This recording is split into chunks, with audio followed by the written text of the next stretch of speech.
Every day, we follow signs. Traffic signs, building signs. We look for them to point us to where we're going. They give us direction. They offer us assurance that we need to know that we are and where we are, and we're headed in the right direction. That's what signs do. They point. They tell us where we are and then where we can go. Now, symbols, on the other hand, they do something a little more. Like signs, they point to, but to somewhere beyond time, beyond space, beyond understanding. Symbols move us into mystery. The theologian Paul Tillich once argued, as important as signs are to our way of life, they are no match for our need in symbols. What he's saying is we need those things that point us beyond. We need mystery. Now, laws and rules and values, roads, maps, employee handbooks, these are all good things and they're all signs, but they're no match for symbols. Spiritual disciplines like reading the Bible, attending church, tithing, these are all signs that our faith is dynamic. And these are good and necessary things. They locate us, but they are signs of our faith. And they're no match for symbols. As Christians, we need that which draws us out of our location and moves us into mystery. Communion is a symbol, not a sign. When we take the bread and drink from the cup, we experience something beyond this world. This meal profoundly connects us to Jesus, mystically, mysteriously, magnificently.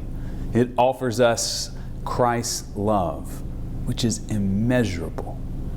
And herein lies its beauty and its mystery.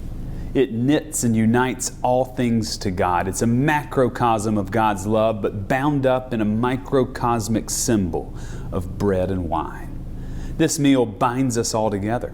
It welcomes and unites by providing all who partake to have a seat at God's table. One of my favorite theologians, Henry Nouwen, tells this story about a family friend, Bob, who died suddenly from a heart attack. Now, Bob's widow decided to keep her two young children away from the funeral. She thought it would be too difficult for them as kids to see their father buried in the ground. Until they were young adults, the children thought of the cemetery as a frightening place, and they never visited their father's grave. It's where death was. Then one day their mother asked Henry Nouwen to visit the grave with her, and he convinced her to invite the children too. When they get to the place where Bob is buried, the four of them sat on the grass around the stone engraved with the words, "A kind and gentle man." They reminisced about Bob.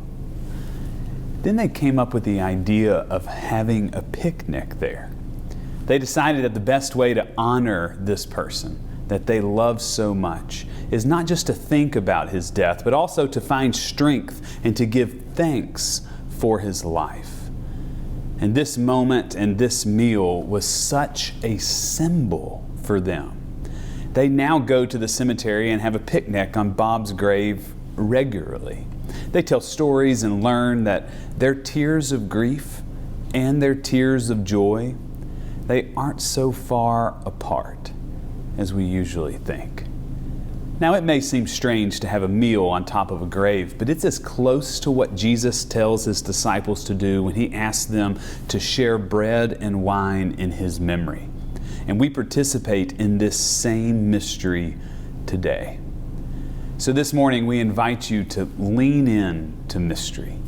Experience God's grace in the elements, realizing you belong and are connected to the deepest elements of life: love, union, sorrow, and joy. Let the symbol of this meal take you beyond meaning, beyond time and understanding, and allow yourself to embrace the love that Jesus offers to us all. So let us join in communion together. The night before Jesus was crucified, he gathered around the table with his best friends. He took a loaf of bread as a sign, and he turned it into a symbol. He blessed it, and then he broke it, and then he gave it out, saying, "This is my body, broken for you." And then he took a cup, he held it, lifted it, blessed it, and said, "This is my blood, poured out for you. Take and drink, and do this in remembrance of me." So join me as we eat and drink with joy as we share in communion together.